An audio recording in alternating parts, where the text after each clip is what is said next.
Ассалому алейкум бинандаҳои азизу арҷманд. Нашри навбати барномаи иттилооти ахборро мустақиман аз телевизиони Тоҷикистон манзуратон мегардонем. имрӯз таҳти раёсати сарвазири ҷумҳурии Тоҷикистон раиси ситоди ҷумҳуриявӣ оид ба пешгирӣ аз панҷшавии бемории коронавирус COVID-19 Қоҳир Расулзода ҷаласаи навбатии ситоди ҷумҳуриявӣ оид ба пешгирӣ аз панҷшавии бемории коронавирус COVID-19 баргузор гардид. дар ҷаласа таъкид гардид ки тибқи маълумоти Вазорати тандурустӣ ва ҳифзи иҷтимоии аҳолии ҷумҳурии Тоҷикистон 29 апрели соли 2020 15 ҳодисаи тасдиқшудаи бемории сироятии коронавируси COVID-19 аз ҷумла дар вилояти Суғд 10 ҳодиса ва дар шаҳри Душанбе 5 ҳодиса аз намунаҳои биологии ҳодисаҳои гумонбар ба қайд гирифта шудааст. бо назардошти ин вазъ ситоди ҷумҳуриявӣ оид ба пурзур намудани тадбирҳои эпидемикӣ барои пешгирии интиқол ва панҷшавии сироятии навъи коронавирус COVID-19 дар ҷумҳурии Тоҷикистон тасдиқи мавҷудияти бемории сироятиро расман эълон намуд. таъкид кардан ба маврид аст ки шурӯъ аз 1 феврал ба ҳолати субҳи рӯзи 3 апрели соли 2020 дар қаламрави ҷумҳурии Тоҷикистон бо мақсади муайян ва ошкорсозии сирояти коронавирус 10937 нафар шаҳрвандони дохиливу хориҷӣ ба карантин фаро гирифта шуданд ки аз ин шумора то имрӯз 8438 нафар дар ҳолати мӯътадил ва солим ба хона ҷавоб дода шуданд. ҳамзамон айни ҳол дар муассисаҳои табобативу профилактикии ҷумҳурӣ зиёда аз 2000 нафар таҳти муоина ва назорати табибон қарор доранд. дар таърихи 29 апрели соли 2020 аз муассисаҳои тиббӣ 304 нафар ҷавоб дода шуданд. бо қарори ситоди ҷумҳуриявии пешгирӣ аз панҷшавӣ ва интиқоли сирояти коронавирус COVID-19 барои донишҷӯёни курсҳои 1, 2 ва 3 муассисаҳои таҳсилоти олии касбии ҷумҳурии Тоҷикистон бинобар аз худ шудани барномаҳои таълимӣ аз 4 майи соли 2020 таътили тобистона эълон карда шуд. имтиҳоноти тобистонаи ин донишҷӯён аз рӯи рейтингҳои 1 ва 2 ҷамъбаст ва баҳогузорӣ карда мешавад. барои хатмкунандагони муассисаҳои таҳсилоти олии касбии ҷумҳурии Тоҷикистон ҷамъбасти имтиҳоноти давлатии хатм то 15 майи соли 2020 пешбинӣ шудааст. ситоди ҷумҳуриявӣ ҳамчунин бинобар ҳатмӣ будани истифодаи ниқобҳои тиббӣ барои аҳолӣ қарор қабул кард. риояи қоидаҳои беҳдоштӣ, машғулияти доимӣ ба намудҳои гуногуни варзиш ва истеъмоли дурусти ғизо барои саломатии бардавоми инсон нақши муҳим дорад. дар шароити кунунӣ бо мақсади пешгирӣ аз интиқол наёфтани бемориҳои сироятӣ ҳар як нафар бояд ба солимии худу аҳли ҷомеа диққати аввалин дараҷа дода қоидаҳои гигиениро риоя намояд. риояи оддитарин қоидаҳои гигиенӣ инсонро аз сироятёбӣ ба ҳама гуна бемориҳо ҳифз менамояд. зоҳиршоҳи тағоимурод мавзӯъро идома медиҳад. муҳити атроф ва муқовимати организм ду омили асосиест ки ба гигиена рабт дорад. дар ин шабрӯз барои пурқувват намудани иммунитет истеъмоли ғизои дорои витаминҳои зарурӣ, обутоби бадан ва риояи ҳатмии қоидаҳои беҳдоштӣ муҳиму саривақтӣ дониста мешавад. тарсу ваҳм дар байни аҳолии ҷумҳурӣ зиёд шуда истодааст. ман гуфтанӣ ҳастам ки тарсу ваҳм ба паст шудани масунияти бадани одам ё ин ки қувваи муҳофизатии организм ё иммунитет мегӯем ки ин ба бисёр бемориҳо оварда мерасонад. бештар ба масъалаҳои тозагӣ ва масъалаҳои беҳдоштӣ яъне гигиенаи шахсӣ аҳамияти зиёд диҳанд. ба ин дохил мешавад пӯшидани ниқобҳо, ҳангоми салом кардан дар масофаи 2 метр, на кам аз 2 метр бояд бошанд, бӯса кардан, оғӯш кардан мумкин нест. дастҳоро ҳар бор дастҳоро бо об ва собун шустан лозим. дастҳоро дар муддати на кам аз 20 сония шустан лозим аст. тарзи ҳаёти солимро риоя кардан лозим. ин дуруст ғизо истеъмол кардан, бо машғулиятҳои ҷисмонӣ машғул шудан. ба шахсони аз 65 сола боло маслиҳат дода мехостем ки аз ҷойҳои зисти худ дур нараванд ва ҳаракат кунанд, дар хона бошанд. ба аҳолӣ бо як маслиҳат доданӣ ҳастам ки дар ҷойҳои ҷамъиятии серодам камтар гашту гузор намоянд. инчунин ҳозир мактаббачагон ба таътили 2 ҳафтина то 10 май ҷавоб дода шуданд ва аз модарон эҳтиромона хоҳиш менамудам ки кӯдакҳо дар хона бо ягон машғулият машғул бошанд, беҳуда дар кӯчаҳо гашту гузор накунанд. تقویت تدبیرهای فهماندهی، رعایت طلبات بهداشتی و پیشگیری از خطرهای بیماری‌های سیرویتی مسئله مهم زمان امروز به حساب رفته هر یک ما را وادار می‌سازد که بیش از هر وقت دیگر به تازگی و گیگین شخصی خود و اهل عائله‌مان توجه خاصه ظاهر نماییم.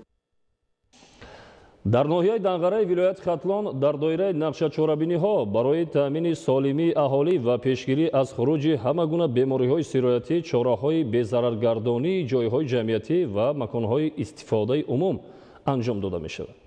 мавриди зикр аст ки ҳукумати ҷумҳурии тоҷикистон барои ҳифзи солимии ҷомеа тадбирҳои заруриро амалӣ намуда барои пешгирӣ аз паҳншавии ҳама гуна бемориҳои сироятӣ чораҳои заруриро мавриди амал қарор медиҳад. гузориши хабарнигорони мо. бо мақсади пешгирӣ аз бемориҳои сироятӣ дар ноҳияи данғара ситоди махсуси ноҳиявӣ амал мекунад ки дар он мутахассисони ҳамаи сохторҳои соҳаи тандурустӣ шомил мебошанд. баҳри ҷилавгирӣ аз ҳар гуна бемориҳои сироятӣ чандест дар муассисаҳои таълимӣ, бозорҳо, роҳҳои мошингарду пиёдагард ва ташкилоту идораҳои ноҳияи данғара корҳои безараргардонӣ идома дошта, ҳамчунин ба хотири боло бурдани сатҳи огоҳии мардум миёни онҳо суҳбату вохӯриҳо аз ҷониби ниҳодҳои марбута гузаронида шуда истодааст. қайд кардан зарур аст ки пас аз анҷоми соатҳои корӣ дар бозору марказҳои савдо, ҳамчунин моҳе 2 маротиба бо эълон гардидани рӯзи санитарӣ фаъолияти бозорҳои ноҳия қатъ карда шуда, корҳои дезинфексиониву безараргардонӣ анҷом дода мешавад. дар бозор партовҳо сари вақт гирифта мешаванд, ҷойҳои партовҳо бо моддаҳои хлор безарар гардонда мешавад ва инчунин ошхонаҳо, мағозаҳо, дуконҳое ки дар дохили бозор мебошанд, онҳо ҳамаашон бо ҳамаи моддаҳои химиявӣ безарар гардонда мешавад. мутахассисони шуъбаи дезинфексияи профилактикӣ, маркази санитарию эпидемиологӣ ва хоҷагии манзилию коммуналии ноҳия бо риояи қоидаҳои коркарду безараргардонӣ дар масъалаҳои таълимӣ, ташкилоту идораҳо, кӯчаву роҳрав ва хонаҳои истиқоматӣ амалҳои дезинфексиониро пайваста анҷом дода истодаанд. бо маводҳои безараргардонӣ дастрас гардонида шуд ки дар бозорҳои крайонош, бозори марказии ноҳия ва дигар нуқтаҳои савдое ки дар ҳудуди ноҳия ҳаст корҳои безараргардонӣ гузаронида истодаем. дар идомаи ин тадбирҳо ба хотири монеа нашудан ба рафту омади нақлиёт, фаъолияти марказҳои ҷамъиятӣ ва гаштугузори сокинон, ҳамчунин шабона ба воситаи 2 адад нақлиёти обпӯшӣ роҳҳои мошингарди ноҳия бо маҳлулҳои махсуси кимиёвӣ шуста безарар гардонида мешавад. барои пешгирӣ набудан аз ҳар гуна касалиҳои сироятӣ мо имшаб шабона иқдом гирифтем ки тамоми кӯчаву хиёбонҳои шаҳрро ба масофаи зиёда аз 30 километр тоза безарар бигардонем. анҷом додани корҳои пешгирӣ тавассути амалҳои профилактикӣ ва тарғиботиву фаҳмондадиҳӣ вобаста ба риояи ҳатмии гигиенаи шахсӣ аз манфиат холӣ нест. бо дастури раиси ноҳияи данғара раҳмон исломиддин хайриддин ва нақшаи кории ситоди ноҳиявӣ вобаста ба вазъият тибқи тартиби муайян дар ҷойҳои ҷамъиятӣ, хусусан ташкилоту муассисаҳо, бозору роҳравҳо, кӯчаву хонаҳои истиқоматӣ корҳои тамизкорӣ роҳандозӣ карда мешавад ки баҳри бемамоният анҷом додани амалҳои ба нақша гирифташуда маводҳои лозимаи безараргардонӣ ба монанди либосҳои махсуси корӣ, хокаҳои дезинфексионӣ, нақлиёт ва дигар дастгоҳҳои зарурӣ таъмин карда шуданд. Салоҳиддин Неъматов, Завқибек Файзуллоев барои барномаи иттилоотии ахбор аз ноҳияи Данғара.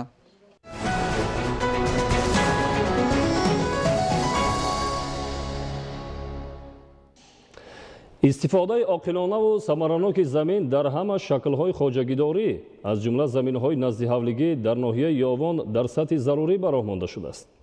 хоҷагидорон майдони кишти зироатҳои кишоварзӣ, сабзавот ва полизиҳоро имсол васеъ намуда ҳосили дилхоҳ гирифтаниянд. гузориши Маҳмадалӣ Сафар. ноҳияи Ёвон дар соҳаи кишоварзӣ дастовардҳои назаррасе дорад ки ин раванд ба некуаҳволии сокинон нақши муҳим гузоштааст. бо истифодаи мақсадноки замин ва фаъолияти босамари аҳли заҳмат дар ноҳия бахшҳои соҳаи кишоварзӣ рушд карда истеҳсоли маҳсулот ҳамасола зиёд мегардад. кишоварзони ноҳияи Ёвон дар соли ҷорӣ дар 25182 гектар киштикори тирамоҳии баҳорӣ гузаронданд. дар 11024 гектар замин пахта киш карда. ҳоло кишти пахта давом дорад. барои самаронок истифода бурдани замин тамоми заминҳои хоҷагиҳои деҳқонӣ самаронок истифода бурда дар ноҳия кишти сабзавот 1500 гектар аз он 830 гектар пиёзи тирамоӣ баҳорӣ кишт намудем, 220 гектар картошка кишт кардагим. 20 рӯз пас пиёзи барвақтиро ҷамъоварӣ менамоем. асоси пешрафт ва рушди инкишофи соҳаи кишоварзӣ истифодаи охилонаву босамари замин буда, дар ин самт хоҷагидорон фаъолияти пурмаҳсул доранд. дар деҳоти Чоргул ва Норини ноҳияи Ёвон истифодаи мақсадноки замин асоси кори сокинон ва хоҷагидоронро ташкил медиҳад.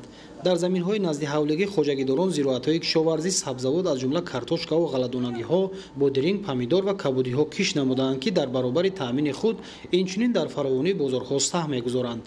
Картошкам дорам, майс пиёзам дорам, испанск пиёзам дорам, сабзиам дорам, ду поколение. Ина дашта гандум дорам. این همه زمینه رو ما اگر چکنیم ما هیچ وقت خاری نمیبینیم، طورش خاری نمیبینیم. این من همه کارتشکا هم من در خوردن میشه و هم برای فروختن. ساکنان دهه زردیساری جماعت دهات نورین زمین‌های نزدی حولگی رو عاقلانه استفاده نموده از یک قطعه زمین در یک سال تا 3 حاصل میگیرند که در این سمت تجربه زیاد دارند. قطعه زمینی که کم داشتن 3-4 سوتک برای همین جا پمیدور، پیاز، چسناک، سبزی، کارتошка коridагим. Инам боша ба эҳтимоле ки ба зиндагии мо камак ярдам мерасад. манбаи даромад ва василаи таъминоти рӯзгор дар деҳоти мазкур маҳз аз фаъолияти пурмаҳсул дар заминҳои назди ҳавлигӣ ва хоҷагиҳои деҳқониву ҷамоавӣ ба шумор меравад. дар ҳамин қитъаи замин картошка, помидор, чеснок, кабутоё, сабзӣ, булғорӣ пиш кардем. намехӯрам ҳамҷа хурдани вай пулмон мерасад. Зиндагимон ай ҳамин аст. Заминои назди ҳавлигӣ ҳамҷа кор мекунем оилавиё. бо оғози мавсими кишт имсол хоҷагидорон шудгори бо сифати заминро саривақт анҷом доданд, ки яке аз омилҳои асосии фаровонҳосилӣ аст. тухмии хушсифати зироатҳои кишоварзӣ, полезӣ ва сабзавотро хоҷагидорон дар ноҳияи Ёвон тибқи тавсияи мутахассисон дастрас намуда, бо ин роҳ ҳамасола ҳосили фаровони картошка, пиёз, ғала ва сабзавот мегиранд. имсол дар хоҷагиҳои деҳқонӣ кишти пиёзи барвақтӣ ба андозаи кофӣ бароҳ монда шуд, ки рӯзҳои наздик ҷамъоварии ҳосил шурӯъ мегардад.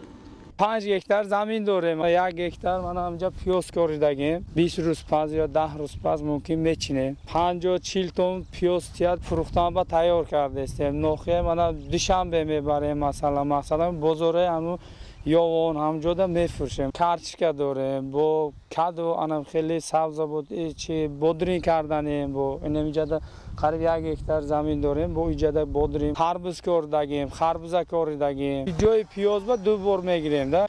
кишти зироатҳои кишоварзӣ, полезиву сабзавот дар ноҳияи Ёвон тибқи дурнамо 20424 гектарро ташкил дода, танҳо дар майдони 6846 гектар ғалладонагиҳо кишт шудааст.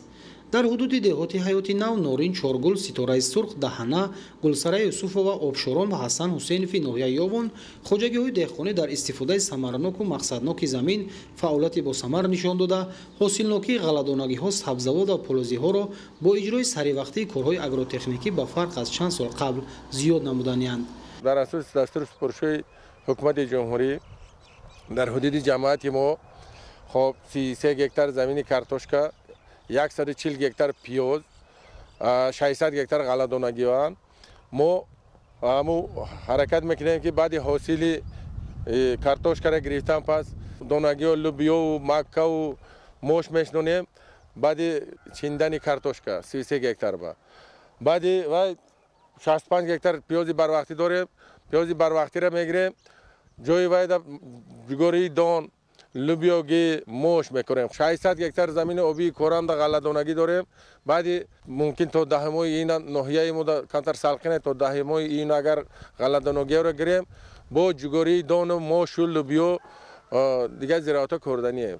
як замин 2-3 ҳосил деҳқонои мо ҳаракат кардестанд ки 2-3 ҳосил гирем, донагиҳо бигирем, зиндагиҳои худшона. пахтакорӣ асоси кори аҳли заҳматро ташкил медиҳад, ки хоҷагидорон дар ин самт бо меҳнати садоқатмандона дастовардҳои назаррасро соҳиб гаштаанд. кишти навъҳои хушсифати чигит имсол ба хоҷагидорон имкон хоҳад дод, ки ҳосили фаровон ба даст биёранд. ҳуҷан 600 пахта киш кардагим, флеш нави дӯстӣ киш кардагим. ҳосилнокишон соли гузаштаам киш намуда будем, бад не аз то 25 сентнер 30 сентнера гирифтагӣ. нашъунамои хуби пахтазор дар ноҳияи Ёвон гувоҳи фаъолияти пурмаҳсули хоҷагидорон дар ин бахши соҳаи кишоварзӣ мебошад. тамошобинони азизу арҷуманд, ин буд барномаи иттилоотии ахбор. хайртан, сиҳату хонобод бошед.